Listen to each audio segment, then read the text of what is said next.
I think there's a tendency in small towns for us to settle for this is good enough. Let's slap a little paint on the front and open the doors. And that's just not really what we wanted to do. It's not really what we thought we wanted to be affiliated with. It's not what we deserve. I think that we often settle and we think we don't deserve for the place to actually look nice. It just needs to function. And gosh, if I open a candy store, I want it to be beautiful. I want it to be a destination.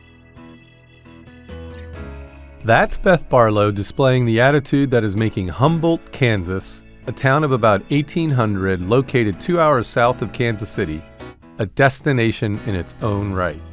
Such a destination, in fact, that in January 2022, just as the nation was emerging from the worst of the COVID-19 pandemic, the New York Times listed Humboldt as one of 52 places to visit that year. That put the town in pretty heady company, alongside exotic locales such as Monaco, Greenland, and Vanuatu. How did that happen? And what might it mean for other rural communities? I'm Tony Pippa, a senior fellow in the Center for Sustainable Development at the Brookings Institution. Welcome back to Reimagine Rural, the podcast where I talk to local people, hear their stories of change happening in their rural communities, and explore the implications and intersections with public policy. For this second season, I'm going to dive more deeply into the kinds of opportunities available to rural communities in the 21st century. Throughout the history of rural America, much of that opportunity has often been shaped by outside interests or external markets. You'll hear how that still remains part of the equation for many rural towns today. The last Congress set aside lots of new resources to update our physical infrastructure, incentivize new manufacturing, and boost clean energy. There have been big changes in the housing markets. Digital technology is increasingly woven into every aspect of our working and social lives. This season will give us a chance to follow the impacts, both positive and negative, as rural communities experience these changes. As your host, I'm going to be particularly interested in hearing how local residents and leaders are organizing themselves, both to maximize the benefits of investments and to mitigate any potential negative effects.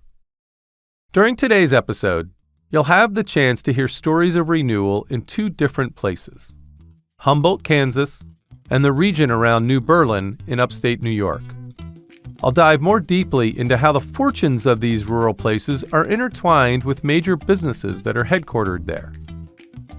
Some of you might be familiar with the history of company towns, where one employer basically built and owned everything in a particular town. All the stores, housing, and, of course, the jobs.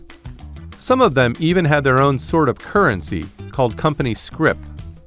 This is the history of many small towns, often tied to extractive industries, and it was often just one more way for a business to exploit its workers. But on the other side of the spectrum, many of today's businesses have made it a priority to pursue corporate social responsibility, or CSR, based on a view that they have a responsibility to society that goes beyond maximizing their profits. In today's polarized political environment, that's generated backlash and denunciations of companies going woke, with some policymakers even coming up with proposals to constrain these efforts. So, how does this all play out today in rural places, where the well-being of the community can be closely tied with the major employers in town? Today's stories will give us the chance to experience how at least a couple of businesses view their role in their hometowns, which I think hints at a vision of a modern relationship that cuts through these caricatures. Let's go back to Humboldt and Beth Barlow. Beth is a general manager at B&W Trailer Hitches, a company based in Humboldt, and she's also part of a group called A Bolder Humboldt. She grew up in town, but like many young people who grew up rural, she left, went off to college, then overseas to Germany when her husband was in the military.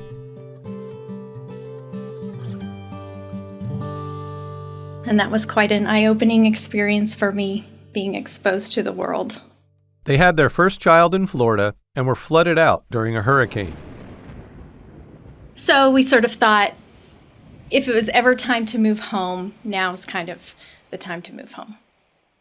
I think like lots of people who grow up in a small town, your small town is your small town. It's just your roots. I feel connected to this place, to these people, to the history here. I feel connected to the goings on. While Beth was pleased to be home, she did notice changes. The downtown was boarded up pretty much, but everything else seemed really reasonable to me. I mean, as I left it, sort of, there was industry, people were working, people were friendly, pace was slow. All the things I loved were still here. It was a change for sure, coming from larger cities. The thing you notice right away is there's no place to eat. And there's lots of things missing that your grocery store doesn't have the variety you're used to. The shopping isn't there. Some of the movie selections aren't there. Indeed, Humboldt's main street had fallen on hard times. Here's how Cole Herder, who's the town administrator, describes it. I grew up here, and through the 80s and 90s, there were hardware stores and jewelry stores and things downtown. So around the early 2000s, we started noticing there was just sort of this decline. The population had been declining since the 70s. This town used to have 2,500 people. Now we have 1,800. We noticed in the early 2000s that we lost a church, and then we almost lost a grocery store. We lost the oldest newspaper in the state for a while. It eventually was revived, but there was a gap in service. I started worrying about, are we going to lose our identity? It's a situation that many small towns across America have been facing. Humboldt isn't alone in wanting to revitalize their downtown. But from the beginning of my conversations with people around town, I could sense a certain attitude here. A bit of chutzpah and creativity combined with some confidence and a whole lot of willingness to get their hands dirty. It was evident when I spoke to Paul Cloutier, who is a town councilor as well as a member of a Boulder Humboldt. Humboldt, like most of these small towns in rural America, we just sort of took our eyes off the ball in a lot of these places. We sort of assumed that bigger is better, whether that means our young people need to leave to go seek out something bigger, or bigger is better as in we need bigger stores and places like Walmart and Dollar General. And that has taken power away from everyday people and put all that power into a small number of corporations' hands. And so what we've seen is these towns have really struggled. The individual small mom and pop shops have all gone away. People don't have a lot of control over their day-to-day lives in terms of the work that they get to do. And so Humboldt was, like a lot of these towns, was struggling that way. Almost every business on our town square had gone out of business. It is a very rural place that has, for much of the country, has kind of been forgotten. And so because of that, it has meant there is the flip side of that. There is a lot of opportunity to improve things, to have an impact here. And that's really a big part of what's so attractive about it. Paul is also originally from Kansas. A military brat, he moved around a lot, but always had family in the Wichita area. He moved to Humboldt from the West Coast, attracted by the opportunity to be directly involved in shaping the town. And in 2016, was sort of looking for something else, a little bit burned out on the work I was doing. Increasingly, it was software development and automated stuff and things that I didn't really feel like I was doing the world too much good with, and was looking for something else. And we met some friends who were from Humboldt that had moved back. And we came out and visited and saw the opportunity to make the town we wanted to live in here. And it's not too often that you get to participate in town making quite this way. Size had something to do with that.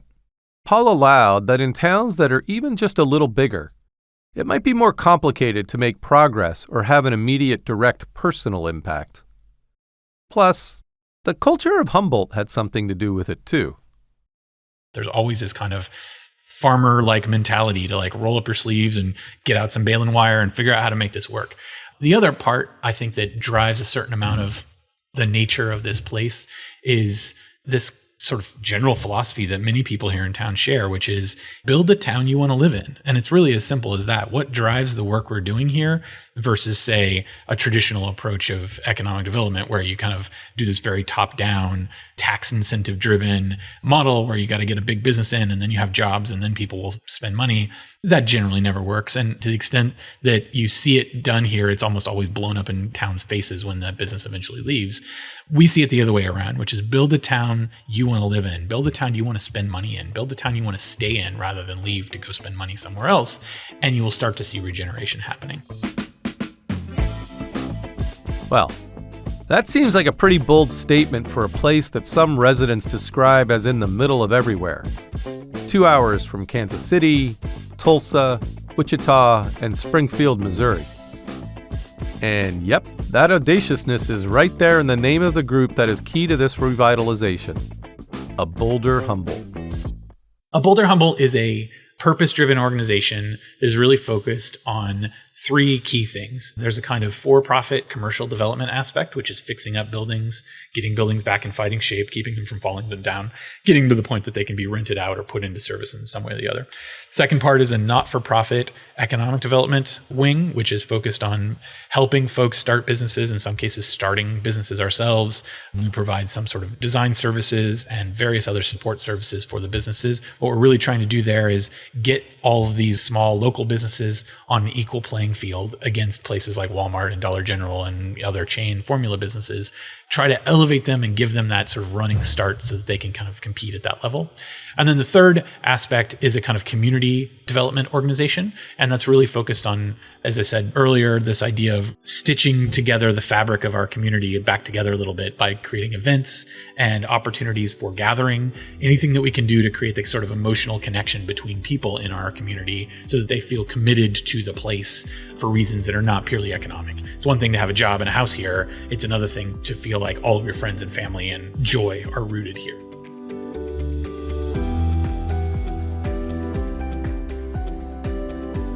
Paul is a part of a Boulder Humboldt.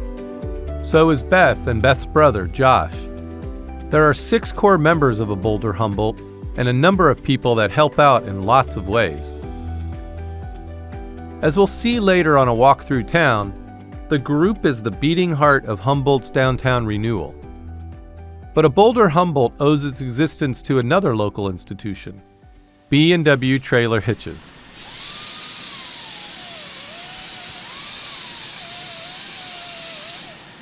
That's the sound of burrs of steel being ground off a steel hitch that has just come out of a mold. Beth is giving me a tour of the factory floor of B&W Trailer Hitches, where she's general manager of the company that her father co-founded. The amount of activity is energizing, and it's a big place for a small town. How big is the campus? How many buildings do you have out here? Well, it's mostly one building. It's 700,000 square feet, getting close to 700,000. Yeah, that looks like a far way away. Yeah, it's a long way. It's a long way. We won't go all the way out there. The story of B&W Trailer Hitches is one of heartland innovation. And actually, it's not too different from that Silicon Valley lore of Bill Hewlett and Dave Packard building computers in Packard's garage. My dad in the 80s was a farmer. He went to Kansas State University and then moved home to take over the family farm. And in the 80s, farming was really terrible and he wasn't making enough money. And so he and my mom both went to work. My mom was a school teacher and she had not been working, but she got a job. And my dad started welding in the evenings at a local manufacturing business. And he and another, what ended up being his partner in B&W, worked in the evenings on building custom truck beds. And in the process of building these truck beds, they sort of came across a design for a trailer hitch that was really innovative. And after a few years, they were making enough money on the side that they were able to quit their day jobs and work on this project full time. And that's when B&W was really born. After that, B&W over the years has really been innovative in solving problems as it relates to towing and trailer hitches. And we've really built a large brand, a recognizable brand nationwide. And right now we have in the neighborhood of 500 employees. But this is hardly a story of how a company's growth brings employment to a small town. The business philosophy of Joe Works, Beth's dad and founder of the company, on what it takes to have a successful company, that includes the town. Here's what they did back when things got tough around the Great Recession of 2008. Cole Herder, the town administrator, tells the story. And actually, during that time, it was sort of another high spot, if you can say so, because B&W Trailer Hitches had a couple hundred employees and no work. They had filled up their warehouse with inventory and didn't want to lay people off. And finally, it came to the point where they just didn't have any more work to do. And so Joe Works said, what are we going to do with these people? And they got together and staff said, well, there's some things we can do in town to keep them busy for a little while longer. So they started working in the community and built ball fields and built the bleachers for the fairgrounds in Iola and painted churches and did things for public places and nonprofit places, not for commercial so much. And I think we decided that nobody was going to save us. And this happened, clear back to 2007. Nobody's going to save us. We're going to have to do this on our own. And during that time, I think there was enough positive momentum that we kept doing the right thing. Those efforts continued into the 2010s, and the town kept working on economic development, housing, and recreation, priorities that had come out of a community planning process. Things picked up a bit more steam around 2016 with some streetscaping investments. Paul tells the story. One was an effort to regenerate all of the sidewalks and lighting standards throughout the town. And so an effort between the two largest employers, Monarch Cement and B&W, paid to redevelop, tear out all the sidewalks, build new sidewalks, put in lighting. And that immediately gave everyone a sense of oh, there's something going on here. Maybe there is life in this. And it was just that simple act of care that showed this is a place worth caring about. This is a place worth doing something in. And as Beth says, that just led to other investments and new dreams. Sometime around 2018, my dad bought some buildings on the square in Humboldt. They were without roofs. They were dilapidated sort of thing. And I think he bought them really just to shore them up, basically. He bought them and then had new roofs put on them just to keep them from further falling apart. But it sort of awakened in me gosh, what could we put in those? And I remember a family vacation somewhere around 2018 where my daughter and I were sort of just dreaming, what would we put in one of those buildings? And I said, oh, we definitely need a candy store. And, we need to have French macarons available in Humboldt for sure. So I really just set about building the fanciful candy store that I wanted to exist when I was a kid. And, there aren't many impediments in a small town to doing something like that. It's those kinds of dreams that are fueling a bolder Humboldt, and those kinds of investments being made by B&W Trailer Hitches that are making it possible. So the relationship between B&W and Humboldt is really a close one. Of course, B&W benefits greatly from the people that live in Humboldt.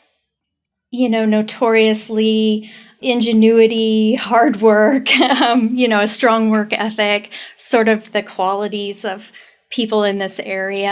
And, B&W would not be what it is today without all of these folks that live in this area being who they are. So I think because of that and because my dad's roots in Humboldt, I think he has always felt like giving back to Humboldt. And he made some money in the course of B&W's success, and he's really just wanted to sort of reinvest that in our hometown. And that's sort of what's been funding a Boulder Humboldt projects. The relationship between B&W Trailer Hitches and Humboldt strikes me as a constructive, beneficial, and modern take on the relationship between a rural business and its community. While the old company-town model was often about owning everything to suck as much value out of the residents as possible, this is the opposite. It's an investment mentality. It's a willingness to invest time, human capital, and financing in order to help the town and its residents thrive. At the center of this philosophy is a belief that if the town thrives, it will help the business thrive. Well, with all this talk about how Humboldt is going about this, I haven't talked too much about what they've done and why they're becoming seen as such a destination. But before we take a walk together about town, I'm going to travel clear across the country to upstate New York to a town called New Berlin that's also been impacted by a local business. And honestly, this local business is more widely known than B&W Trailer Hitches. It's a pretty recognizable global brand. I'm talking about Chobani, the company that makes Greek yogurt. New Berlin, like many upstate New York communities, has felt the impact of a slow decline over the previous decades. A lot of the industry has moved out, and a lot of the basic services are no longer here within these small communities. And many of the family farms have, I don't want to say gone away, because agriculture is still the major employer here and the major producer of revenue, but it's not the same. And a lot of this is corporate level farming, mega farms. But it is a rural community. It is a community that I described as not having a lot of disposable income, but it has absolutely wonderful work ethic. It has great water, clean air, low crime, and the people really care about each other. And I appreciate that. That's what drew me back. That's Pete Lennon, mayor of New Berlin. He's a retired 2-star Army general who grew up in the area, but spent his entire career in other parts of the world. Then came back to New Berlin because of the qualities he just described. After I moved back, this may be off this, but this gives a little bit of the character of the village of New Berlin. I'm walking up the street to the pizzeria with my wife, and somebody leans their head out the window of their pickup truck and yells, "Pete Lennon, we haven't seen you in a while. Where have you been?" Well, yeah, it's been 39 years, But they knew who I was, and I guess I haven't changed that much. Maybe my hair's gotten a little grayer, but everybody knows everybody else up here, and it's a wonderful community. It's also a place in an area that drew Hamdi Ulukaya. Hamdi was born in the Kurdish region of eastern Turkey, where his family had a small dairy farm. He came to upstate New York in the 1990s to learn English and worked on farms in the area, ultimately starting a small-scale cheese business. Around 2005, he saw a piece of junk mail advertising a fully equipped yogurt plant for sale. The plant had been around for 7 or 8 decades. As Pete Lennon says, it had been through lots of iterations.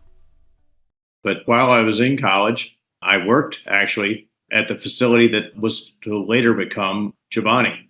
My whole family had worked at that plant, whether it be at one point it was a Phoenix cheese plant, then it became Kraft. And then when I was up there, it was Breyer's yogurt and Breakstone ricotta cheese. Hamdi ended up buying it from Kraft, who were getting out of the yogurt business. He bought it with the help of a loan from the Small Business Administration. That's right. Chobani is a story of successful federal policy if ever there was one. That SBA loan enabled Hamdi to move quickly and buy the plant before anything else happened. Not that any of that success was a guarantee. To start, Hamdi hired 4 of the employees that had been laid off from the Kraft plant, established a kind of makeshift office in a booth at the local pizzeria where he spent all his time, and began experimenting with recipes to create the rich, creamy yogurt that he remembered from his childhood. By 2007, his products began to hit the grocery shelves, and by 2011, they had already grown significantly. And that was the year of Chobani's first major investment in the community. Here's Terry Potter, who was New Berlin's mayor before Pete Lennon. So in 2011, I was a youth commissioner at the time. We had a growing need in our youth sports, and we really had a run-down complex, and it was our Little League field. And when I say that, it was pretty much a backstop. Terry decided to try to involve some of the local businesses in upgrading the town's ball field. He figured if he could get one business, he could get others to match whatever contributions they would make. So he talked to Hamdi and others at Chobani. So my first ask was $10,000 was what we were hoping to raise. And they said, let us think about it. And they got back within a couple of weeks and they said, do you have time to come meet with us again? And I said, yeah. And Hamdi had said, this is what I would like for the community. This is what I feel the youth of this community deserve. This is what you deserve. And he had pushed a rendering of a Field of Dreams type field. And so the $10,000 ask became a vision, and a vision for I guess the community and Hamdi. It really became something that took on a life of its own. It turned out to be almost a $300,000 investment from Chobani, and today that field is still state of the art. It was stadium lights, a home run fence, dugouts, an industrial concession stand with an announcer's booth. It was something that our community never would have dreamed of, and it all started with the generosity of Hamdi and envisioning, and we had always said he's a visionary. That vision is ambitious. Chobani has grown to be the top-selling Greek yogurt brand in the United States with a 20% market share of the overall yogurt industry.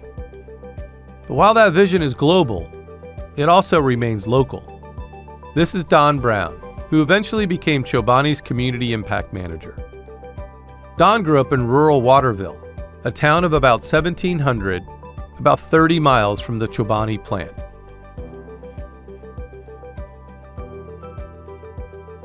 Been there for most of my entire life. I absolutely love the area that I live in. I like the ruralness. I guess growing up with, watching Frank Capra's It's a Wonderful Life and just knowing that community spirit and people helping each other. We live in a community where I could leave the front door unlocked and either the neighbors are checking on us or I can safely leave my house and it won't be bothered. That everybody kind of checks in on each other. Everybody helps each other out. Just that small community spirit is really what I thrive at doing, and that's why I continue to stay in a small rural town of Waterville. Don studied communications at college and then came back home, where he worked for 14 years at his hometown high school doing whatever was asked of him. Teaching assistant, substitute teacher, class advisor. He was the guy who built the sets for the high school musicals and ran all the audio and video equipment for the auditorium. A friend's girlfriend encouraged him to apply at Chobani to help the local events coordinator. Not only was he surprised to get a call back after his interview, he was even more surprised that it was to talk with Hamdi himself. But in that conversation was us talking about how do we feed people, how do we help people, how do we change the world. I thought I was here to sell yogurt and get yogurt out, and it was really more about how do we help our communities. And at the time, there was always trouble everywhere, across the world. But he said, we need to help the starving people in Somalia. And I said, okay, how do we do that? And this is what he said next that really got me was, but before we do that, we have to help out our families here. And I'm like, sign me up. This is the place that I need to be. This is a company that is way beyond food, beyond the yogurt. It's a company that has a mission that wants to change the world and that we can do it with that power of the food, which is grown into the power of our food, to the power of our people, to the power of our mission. The culture of the company and its hometown roots continue to keep it grounded locally, even as it seeks to have a global impact. From the outside, I know everyone looks at us as this global corporation. From the inside, we are very small business minded and family oriented.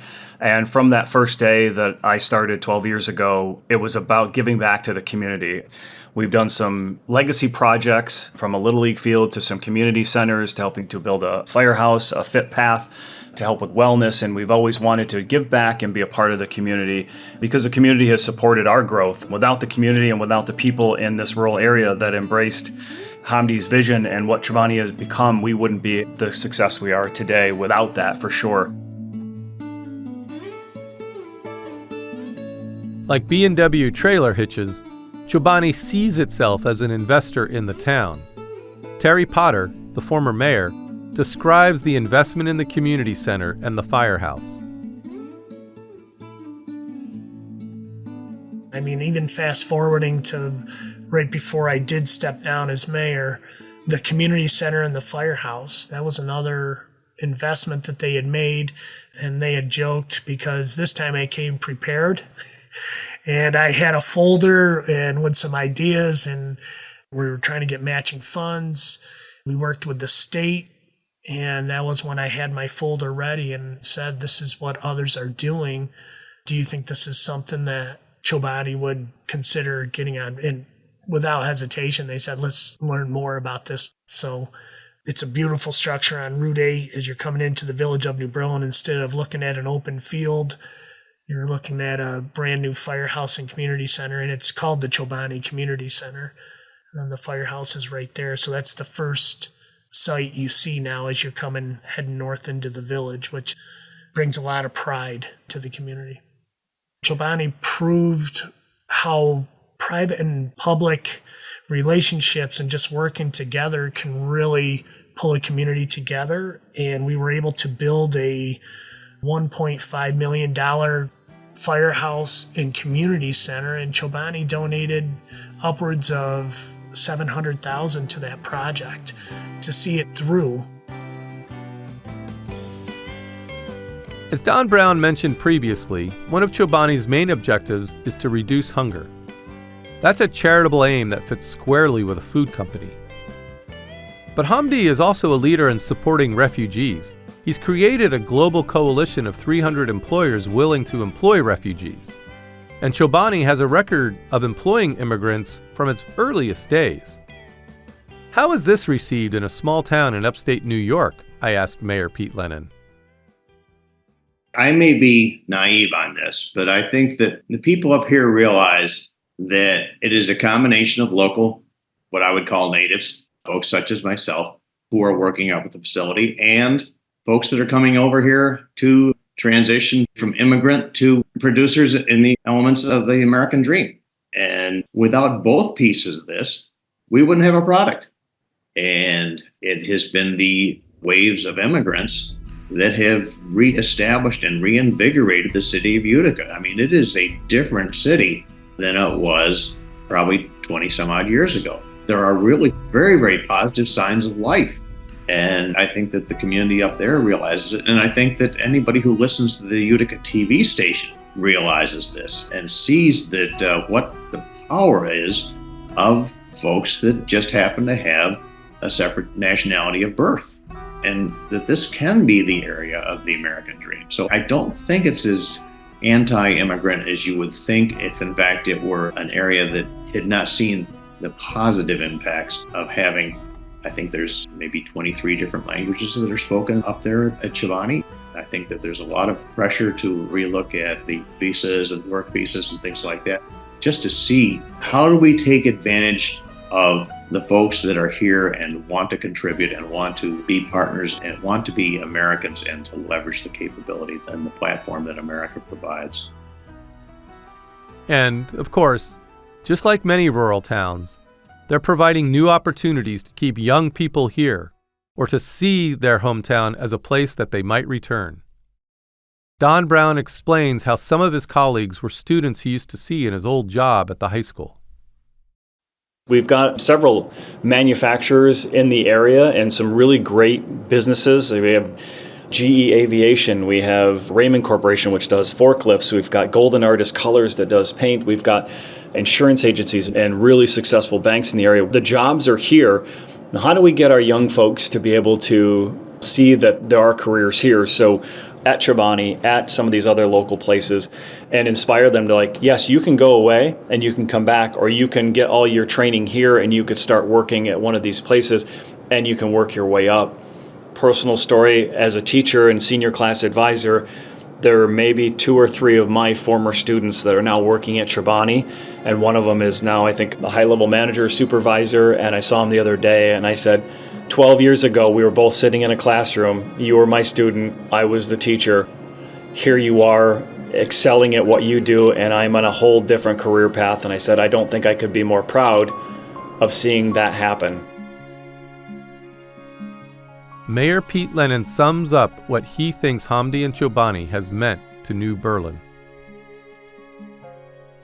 And I think it's a situation where he's created an environment that we should be taking advantage of, that we should be leveraging with, and using Chobani as one of the platforms for opportunities and recovery, rather than waiting for the next good thing to happen to us from either Washington or Albany.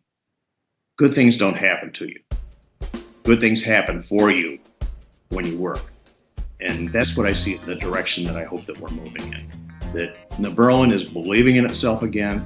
That's one of my goals as mayor, is to try to get people to believe in the character and the capability of this workforce in this community, and to pick ourselves up a little bit and say, hey, listen, I'm pretty proud to be from New Berlin.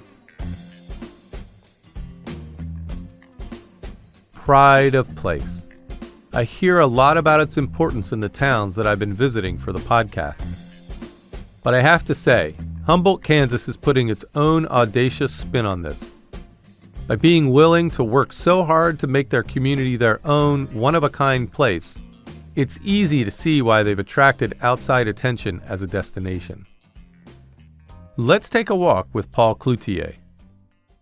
Well, so we're walking here past the Bailey Hotel, which has been a hotel since the 20s, on and off, a lot of other things, but it's been one of our signature projects, is to kind of bring places for people to stay back to town. It also has within it our brunch place, a kind of place for folks to go out for breakfast and lunch most days of the week. The Honeybee Brunchery. The Honeybee Brunchery, yeah. And it was it's been really popular. It draws people from all around. And as we kind of keep on moving down here, we've got this building. This is the oldest building in town on the square.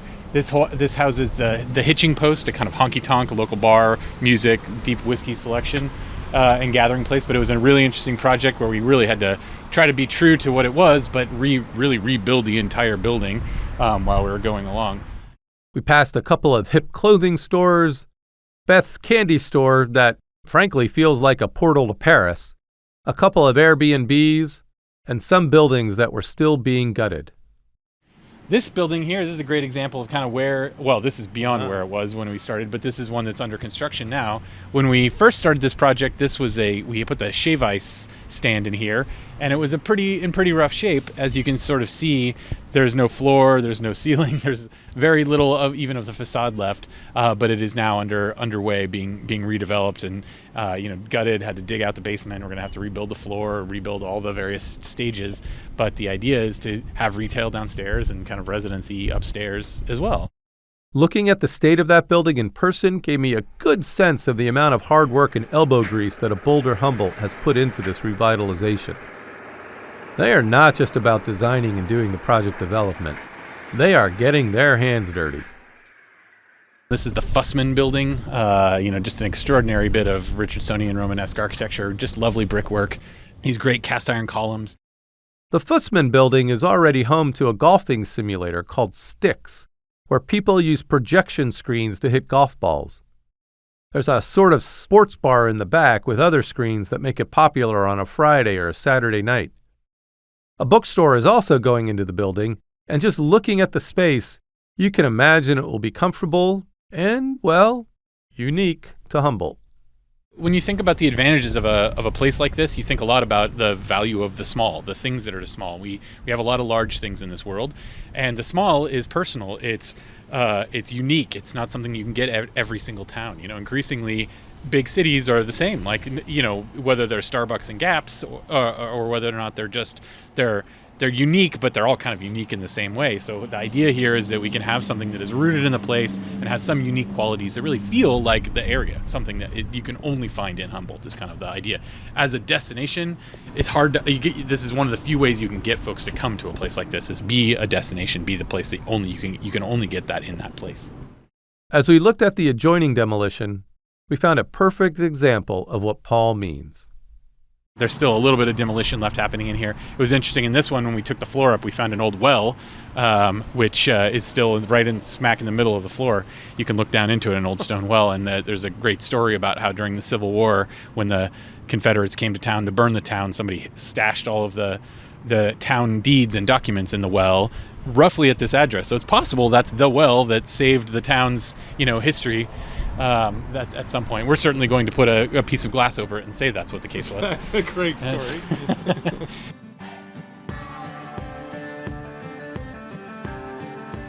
Two rural towns, thousands of miles apart. Two area businesses investing directly in their towns, providing leadership and inspiration. But will it work? Will it be enough of a catalyst to sustain these places? Beth Barlow acknowledged that there's been some skepticism about the bold steps that a Boulder Humboldt has taken. Frankly, I think people have been incredulous about it. Cole Herder, for instance, has told me several times when he saw a candy store going up, he was like, what? How can that work? So for good reason, I think people are a little bit skeptical, like, you're really investing in Humboldt. Is this just a gift?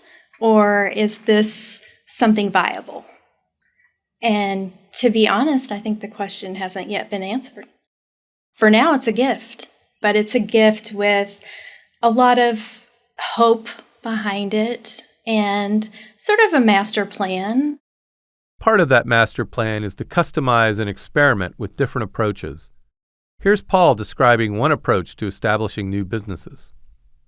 You never really know what's going to work or not. And so a lot of times we will start with this kind of relatively low risk approach by having a high traffic business like a cafe or a restaurant or something like that. And then we'll dedicate space adjacent to that allows you to kind of create a business that sort of leans on that traffic. So we call it a bit of a lean-to model. It's a bit like a pop-up store, but fundamentally the idea is it allows you to reduce the amount of labor that's required because you can double up. It allows you to reduce the amount of attention that's required and some of the effort, even from a real estate standpoint.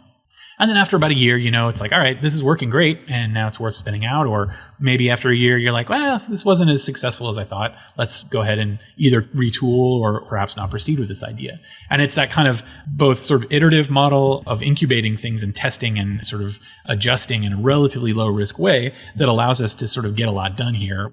They're willing to experiment with ownership models in the same way.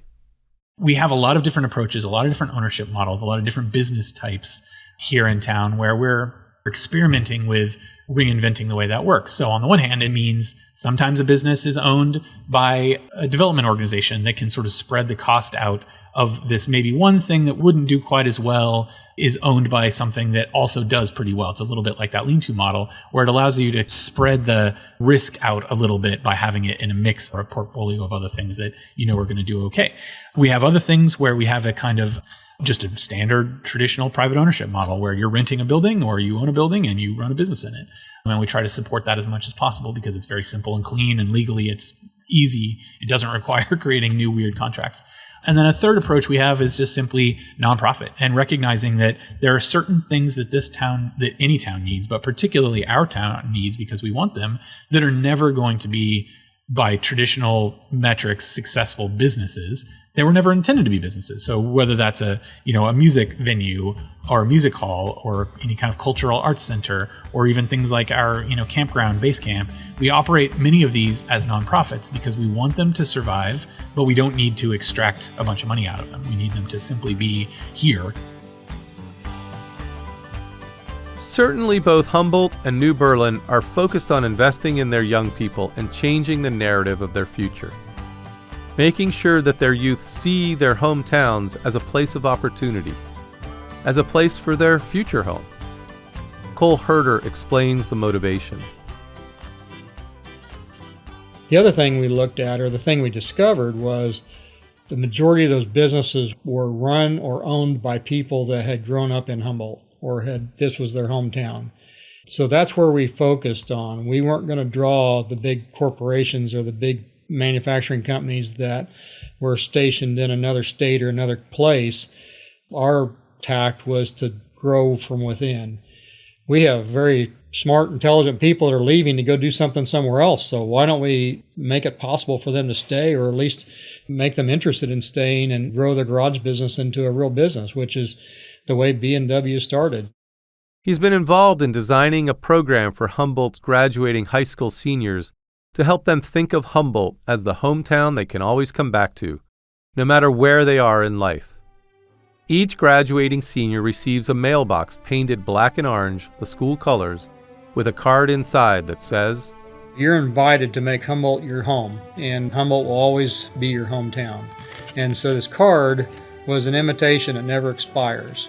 And so we arranged for the school that we would present these mailboxes during graduation, 45 graduates, or whatever was graduating that year. And so I've made the presentation to the students, and part of my presentation to them I know is falling on the ears of their brothers and sisters, their aunts and uncles who may have come from out of town, maybe grew up here and came back to see their nieces and nephews and grandkids graduate. And so the message to them is, all we're asking is you consider Humboldt when you think about your future.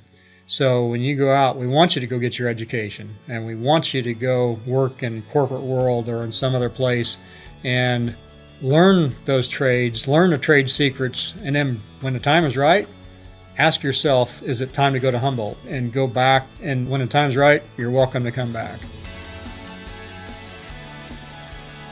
Certainly both B&W Trailer Hitches and Chobani provide concrete opportunities for those youth, as do other major employers in their respective towns. But as Terry Potter, New Berlin's former mayor, pointed out to me, there's active speculation that Chobani might go public and do an initial public offering. Like many rural towns, both Humboldt and New Berlin owe major portions of their economies to these businesses. How resilient will the community be if a major event changes things? Interestingly, both companies have shared equity with the employees. And a Boulder Humboldt, for example, has built significant capacity using the backing from B&W Hitches. They've been successful winning major public grants from state and federal sources. But at the end of the day, both places are depending on an emotional connection to be the thing that keeps their communities thriving. An emotional connection to their place, to each other, and to a willingness to work hard to keep it going. This is one of the things that motivated Paul to establish the hitching post, his modern version of a honky-tonk. I was keen on a bar, especially in a rural place, because we, regardless of whatever you think about politics in this country right now, I don't think anyone would disagree that there is a high degree of polarization, a degree of people backing away from each other because they differ slightly. And we need more gathering places. We need places where people can come together and find common ground with one another, that maybe are not selecting those places. That we see all of the time, people come to visit here from the city, sitting next to locals, having conversations about things that they never would have had if they were simply on Facebook or online or whatever, and having real empathy for one another. And just the importance of the third space, of a bar, of a cafe, these gathering places is really critical. It's one of the most important jobs I think we do in a place like this, is to just re-stitch together the fabric of relationships with other people within our communities. While the talk about national politics can be as toxic in Humboldt as anywhere else in the country these days, Paul's been pleasantly surprised by the lack of politics when working on projects around town. We're not really concerned about politics particularly, other than how do we create a working community, and that kind of national level stuff often just gets in the way. And so what we've found here is at a local level, the kind of lowercase p politics of how people interact with each other in practical, everyday kinds of ways is surprisingly good. Like, it's surprisingly practical. There's still work to be done in Humboldt. But if I were a betting man, I'd give Humboldt some pretty darn good odds. I see the things that our organization and other folks around here have been able to do, and it gives me real hope that, not only is Humboldt going to be okay, and Kansas is going to be okay, but there is a way forward for small places to not only just stay alive, but to really be a kind of economic engine and a cultural engine again. You can make things happen here without killing yourself in the way that the sort of devil's bargain of like tech and venture capital and all that stuff in cities, it's a fool's game. You rarely see the benefit from that. You work your butt off to sort of see success there, and really you're just making someone else rich. And at the end of the day, what do you have to show for it other than a house you never get to spend any time in? Whereas here, you get to build the world you want to live in. And yeah, there's days where you don't get everything you want and where maybe things aren't the way you want them to be. But in the general arc of things, you're moving in the right direction. Humboldt is one of the most hopeful things I've ever been a part of. I've worked on lots of projects over my life, designed lots of things. And for how the news sometimes portrays life in America these days with a sort of sense of doom and gloom and challenge, there is a real joy and optimism that comes from being able to put your hands on the wheel and just steer a little bit. And you can do that in a place like this. My hope for Humboldt is that the vibrancy of our businesses, vibrancy of our people, our schools being healthy. In small towns, there's risk of your schools closing or losing population and losing your post office. My plan is to live here for the rest of my life. I want those things to be open. And so my hope is that we're vibrant and that people are coming here and enjoying their time here, but mostly that local people get to continue to enjoy the life we love.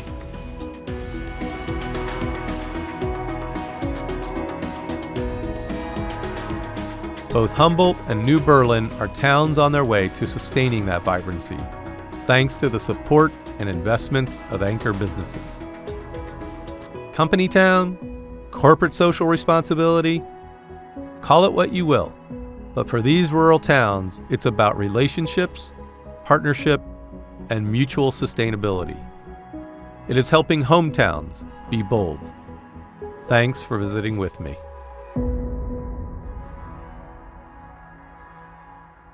Reimagine Rural is a production of the Brookings Podcast Network. My sincere thanks to all the people who shared their time with me for this episode. Also, thanks to the team at Brookings who make the podcast possible, including Kuilaleni Huanga, supervising producer, Fred Dews, producer, Gaston Reboredo, audio engineer, and Zoe Swarzensky, project manager at the Center for Sustainable Development at Brookings, and the great promotions teams in the Brookings Office of Communications and the Brookings Global Economy and Development Program. Katie Maris designed the beautiful logo. You can find episodes of Reimagine Rural wherever you like to get podcasts, and learn more about the show on our website at brookings.edu/reimaginerural. You'll also find my work on rural policy on the Brookings website. I'm Tony Pippa, and this is Reimagine Rural.